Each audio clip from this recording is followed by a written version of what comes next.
You're listening to Nurture Your Zest. I'm your host, Ashleigh King, and I will introduce you to a wealth of interesting, fascinating individuals from all walks of life who will share their stories, how they've overcome challenges, and you will find out their top tips for success. Through this podcast, you can gain tips to grow and change your life and the way you see the world, and help you to nurture your zest. Hello and welcome to Nurture Your Zest. You're back with me, Ash, and I'm delighted to have Michael with me in the studio today. Would you like to introduce yourself, Michael, and tell us about yourself? My name is Michael Owen. For the longest time, I ran business communications companies, I suppose. That's what I did. But quite recently, I stopped that to work on my own clothing brand, and I now do three things. In summary, I run the clothing brand, I do help businesses build brand, and I also blog every day. Blogging every day sounds like a lot of work. It also sounds really awesome. I know I do enjoy getting your newsletters. How can people blog every day? How do you find things to write about? Where do you get your ideas from? The blog's called 50 Odd because I started it when I was 50 and I've always been odd. So that's why it's called 50 Odd. To answer your question about where the stories come from, it's quite straightforward because I describe it as what the world looks like to me from here. So it's just what I experience every day, not necessarily in chronological order, but it's just my interpretation of the world. I love that as the world gets more and more digital, people are sharing their stories more and more. And I love reading yours. I love reading your newsletter. But it's so different in many ways to other articles or newsletters I would read. And I love that. So it's great to hear different perspectives from different walks of life, different backgrounds. I think it's great that there is so much appetite now for people to be able to share what they've been through. So Michael, I would like to know a little bit about your journey and how you decided to become your own boss and found that courage. What was that journey like for you? That's really interesting. The word courage linked to being your own boss is a strange thing because it's the moral obligation to do something worthwhile. It doesn't feel courageous. It just feels natural. But I do understand why you would ask that or frame it against courage. I didn't find it. It was just there. Thinking back, I was always pretty good at what I did, or people thought I was, so I kind of got away with it. Sometimes there's a difference between the two. So when I went into business, I had a couple of customers already for one simple reason, because they thought if he was good at this, he'll be good at that. And it was nothing more complex than that. So he thought if he was good at this, he'll be good at that. So people came with me on the journey and paid me enough money to get through the initial months as I was working out what's going on. But be prepared, of course, not to be paid anything at the beginning. I got paid zero for 2 years, £500 a month for 2 years. And then over the 15 years, I didn't really earn great amounts of money for more than maybe 5 of those years. So strangely, over the 15 years, the average was not on a huge salary. It was a roller coaster ride. But the courage came from focusing on why I was doing what I was doing and the difference I wanted to make. And did you need to make any changes in your life to make space for your dreams and for your entrepreneurial journey? When I was 30 and I started my first enduring business. My first enduring business was when I was 30, and that was in the year 2000. Was it? Whenever it was. Can't remember. Yeah, it was. No worries. So my first enduring business was when I was 30. Did I have to make any changes? Not really. It was a natural extension of where I was. When I shifted everything again when I was 45, that was very important to shift my tribe, as some people call it, the people around me, because I needed a global network, a truly global network for what I wanted to do. But at 45, I don't care whether, well, you know what, as long as they're on this same planet as me, I can reach them. Beyond that, I would struggle. But as a 30-year-old, I was a regional set of creative agencies. As I get older, there are no boundaries. The only boundaries I had were the ones that I set for myself. And that was it. I think that's incredible, actually, to think of it that way, that sometimes we self-impose boundaries upon ourselves. We lock ourselves behind these expectations of what we think society should have us as, or what we feel other people want for us. And actually feeling able to free yourself of that is a huge part of the journey. It certainly has been for me, and for finding that courage again. I know that coming up with ideas and then actually going to share them with people, that was one of the hardest things. Being able to talk about what really inspires you, and actually through sharing those ideas, it's not as scary as it feels. Did you ever feel afraid in the beginning? I feel afraid all the time, particularly with a word that you've just mentioned, which is both the fuel, arguably, of the human race, but also very scary if you're not sure of yourself. And that's ideas, because ideas, good ones, enduring ones that can make a difference, are normally new, or they're normally a reapplication in a different context of one that exists, but in some way new. And with new things, of course, some people are going to like them, some people are going to get it, some people are not going to get it. So I get scared all the time, not just because I live in the world of ideas, but because the best ideas are simple, and simplicity is really scary. Because an insecure person like me, and I'm like most people because most people are insecure, can think, well, why has nobody else thought of this? And oftentimes they may have, but haven't had the conviction or seen the opportunity in the way that you have. So fear is everywhere, and management of that fear is very important, particularly if you're in the business of ideas.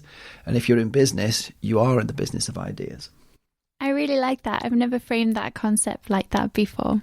Michael, you've had a very wonderful career, and I'm really inspired that you've done so well as a creative and really gone ahead to, for me, be a really strong mentor, to lead the way in being yourself, being unapologetically you, being authentic. How did you find your path? How did you get to that point? And were you ever someone who tried to fit in a box? It's really interesting, because finding my path isn't something I ever really consciously tried to do. The path for me has always been there, and it's just one foot in front of the other, and finding out what feels comfortable.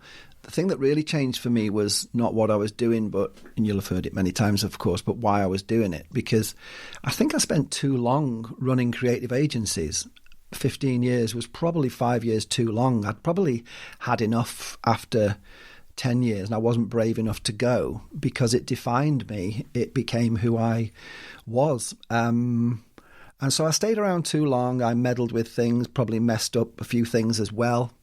But it takes a lot of bravery to change, to make a binary decision and move from going due north to due south. It's tricky.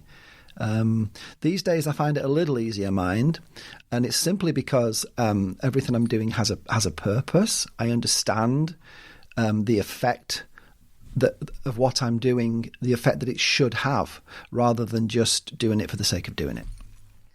Wow, to get to that point must be incredible. I hope that I get that level of clarity and focus one day. I know that I have a tendency to flip from project to project. I get very excited about new ideas. Have you ever felt like that yourself, or have you ever managed people like that, where you've had to think about the big dreams, but also what's achievable? Yeah.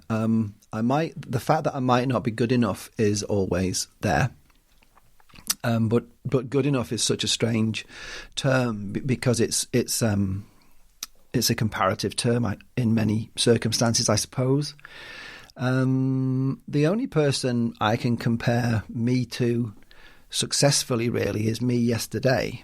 And that's the thing I try and remember now, because I don't really know anybody else, and nobody really knows me. So comparison can be as we read a lot about, of course, sometimes contextually correctly and sometimes not, in my opinion, comparing yourself to yourself is the only comparison that's worth doing. And the other thing I found out, and I may have gone off on one, I may not be answering your question, but I'm just going to mention this, is I've discovered that I have to do more than one thing. I have to do between 3 and 5 things at the same time, because I get fed in different ways from different side projects and core projects. And some of the things I do, I just want to do it really well, but they don't necessarily have to make me any money. And other things have to make me money. I enjoy them as well, but the mix is very important in summary.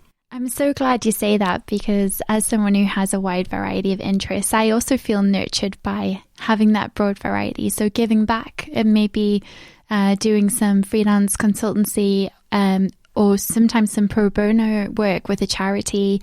It's quite nice to have a broad set of interests and give back in different ways. And as you say, be fed and nurtured in others.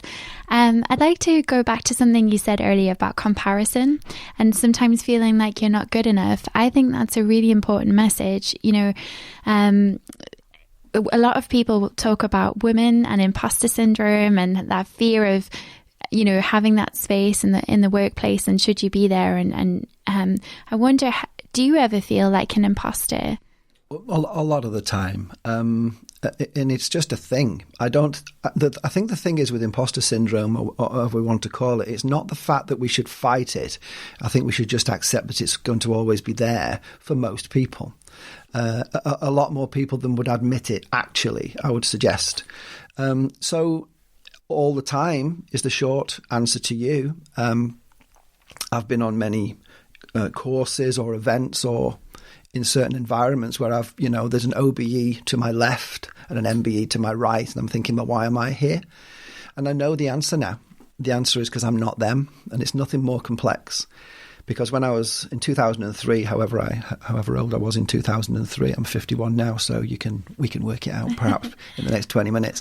But basically, I was on a course called Common Purpose, and the reason I was there was because I wasn't like the other people. I was a young guy who had run an ambitious business for 3 years at that point, and I was next to people who were making decisions literally about whether people would live or die because they were managing NHS budgets, for example. And the reason I was there, in short, was because I wasn't them. And I think people need to remember that what you are. When we were younger, of course, I used to fight my differences. Now I'm a complete opposite, and most people are, and I celebrate my differences. I think that's really a really good point. I know that I often think, what am I doing here? But actually, it's only through that diversity of experience and background and our different stories that we can grow, because diversity brings innovation. You know, it helps to disrupt things.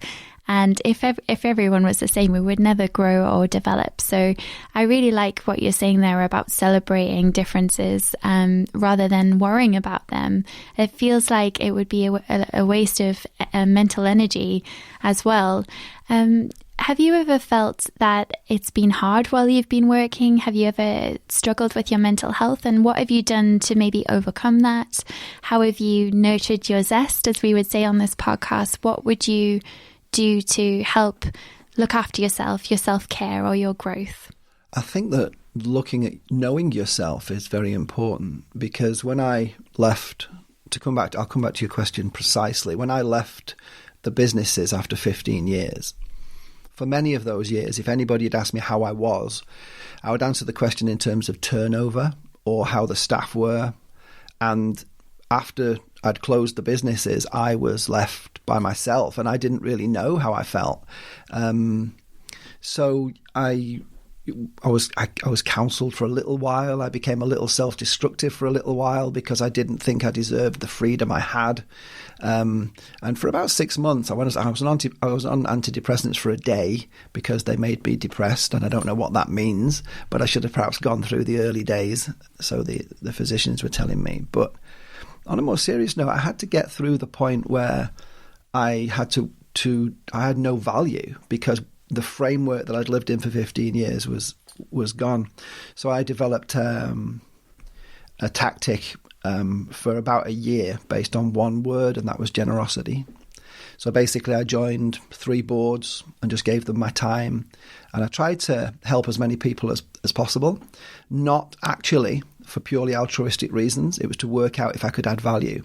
And as it turns out, thankfully, I could. So when you did do that, and that's a really great thing to do, to give back in that way, did you find that you learned a lot about yourself? So although you added value to those organisations, did you find that through volunteering and through giving back, you actually came away with something yourself? Did you feel that you had grown or developed in any way from doing those activities? Yeah, I mean, the biggest danger is that we think we don't matter.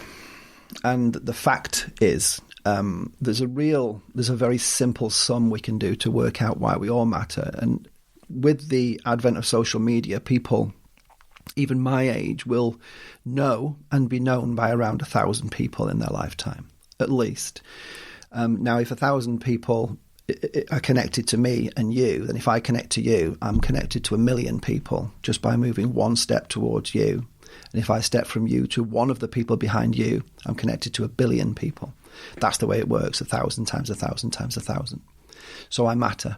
So anybody who thinks that they don't matter needs to pause and think you're 2 steps away from everybody on the internet, because the internet at the moment, the connectivity is between 1.5 billion and 1.5 billion. Another 1 billion people are going to be online within the next 3 to 5 years.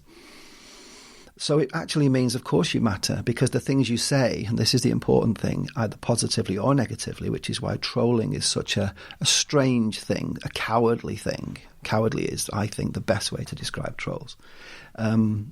It's important to understand how connected we are. We're 2 nodes away from 1 billion people, and that's why we matter. That's incredible. And actually, it makes me think of how the impact we have on a daily basis. Sure, in person, you know, you could be in a bad mood, you could be rude, you could be horrible to the bus driver, you know, you could barge in front of someone. And actually, all of these small things do have a compound effect. And actually, the same electronically, if we... It can have a positive impact when you are doing small things, you know, taking the time to thank someone for sharing their insight, or engaging with someone who maybe you haven't before, or introducing to people. And so that's a really good point. I'd never thought about how many millions of people we could all be connected to. Michael, you're very active in the entrepreneur community in the Northeast, but also, you know, you're well connected with other places across across Europe and the world. I just wonder, do you ever get tired of the word entrepreneur and what it means?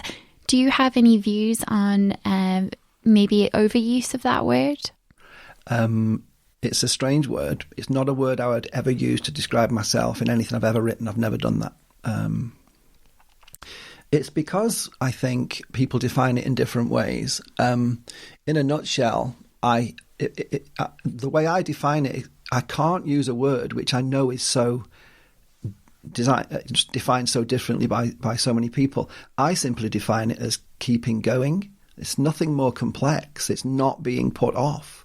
It's just moving forward continually and expecting things to go wrong and expecting hurdles. You know, I see hurdles, not walls, because with a hurdle we can think, well, round it, under it, over it. You just keep going. Is it an overused word, to come back to your question? Perhaps. I think that there are certain words that as they become more common, they mean less. So it's not a word I would use, although I understand why somebody might use it about someone like me, because I just keep going. I love that. And actually keep going, changing, pivoting, dancing, you know, adapting and growing. I find that those are all words that I see connected with you. And there's a really exciting and interesting community of people in the Northeast who are doing all of these things. And one of the things that excites me the most is that as a baby entrepreneur, I would call myself, it's great to have mentors and people who give you that advice and are able to share their experience and learning with you. I'm wondering, is there a book that has ever changed your life? Something you've read, something that has stayed with you, stuck with you, that for you has just been life-changing and that you would like to share with listeners?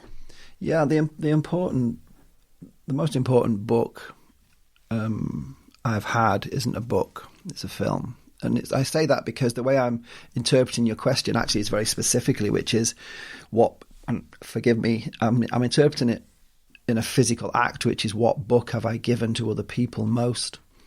And it's actually not a book, it's a film. And the film is It's a Wonderful Life, actually. And have you seen the film? I love it. Okay. It's really profound. So it's really only because of how we're connected. And I don't know if this is a theme, but it's because when we think we don't matter, we always do, because there's someone to the left of us and someone to the right. And the other book, which I've reading very recently, which is helping me actually to understand the world better, is a book by Jordan B. Peterson, who people really don't like or really do like. And the book's called The 12 Rules of Life. Okay, and it's a very important book. It's a very important book because he's a hugely clever man, and his thoughts come from a very specific place, and it's ordinarily it's science. But he deals with some of the biggest issues in the world today, contextualized against data and findings. And it took me by surprise, because I'm very right brain, I'm very adventurous. I'm not normally into absolutes, because I believe in a world of the possible rather than a world of the probable, which comes from right brain thinking, entrepreneurial thinking, if you like. But Jordan B. Peterson is a perfect balance of the two. So to answer your question, it's a book called The 12 Rules of Life by Jordan B. Peterson. I'll have to check that out. It sounds very interesting. I'm also more of the possibility mindset, so it would be nice to read more about that. And do you have anything coming up that you'd like to tell listeners about that you've been working on? So you're so involved in different projects, but is there anything that's really getting you excited and motivated at the moment? Everything I do has to excite me, and I'll tell you why. It's because, and this is kind of nicked a little bit from what Peterson talks about, it's when you do something that matters, it shifts from, a lot of people say they start their own business for happiness.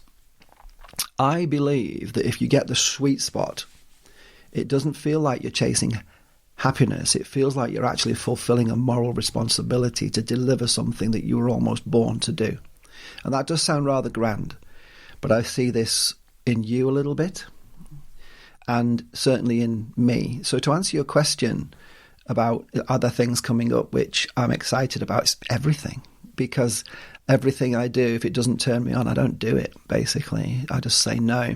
And it's okay to say no, and it's okay to fall out with people, I think. Not in a nasty way, ever. There's a whole set of words about, bitterness, nastiness, stay away. But not agreeing with people is absolutely fine, respecting what they think and what I think.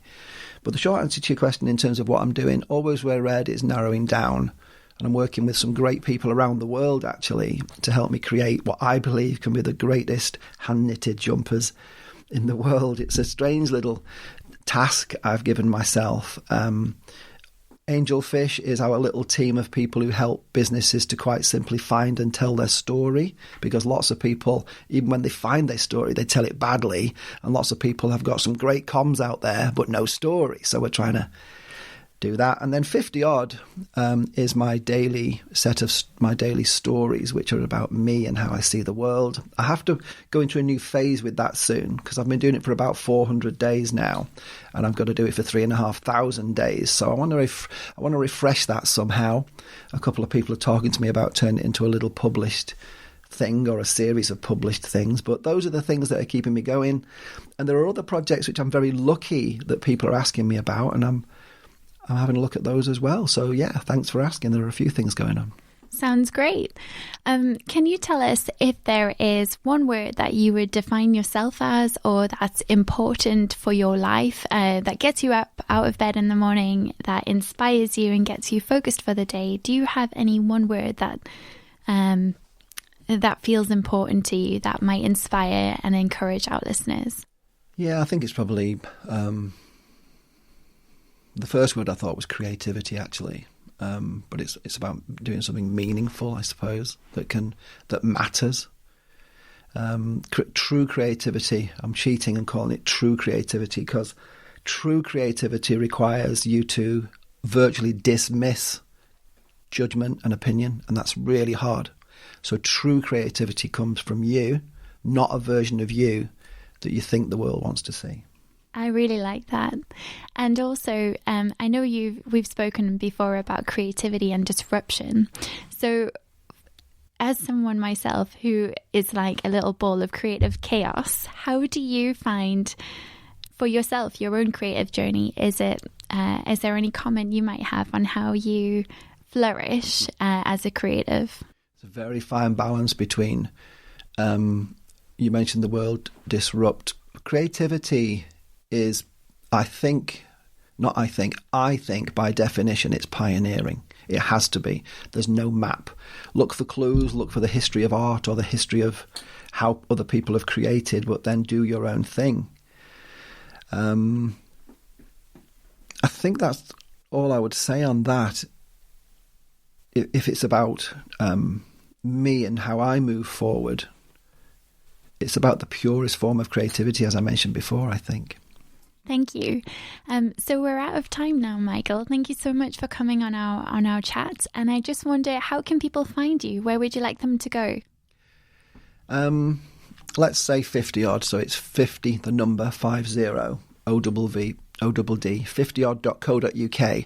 That's the best place to catch up with what I'm doing today, tomorrow, and yesterday. Wonderful. Thank you so much. You've been listening to Nurture Your Zest. You can find us online on Facebook, Twitter, Instagram and LinkedIn at Nurture Your Zest. If you've liked today, please subscribe. You can also leave us a review if you're feeling extra kind. Today's podcast has been made available through the kind sponsorship of TL Multimedia and That Branding Company. We look forward to catching up with you again soon as you learn to nurture your zest.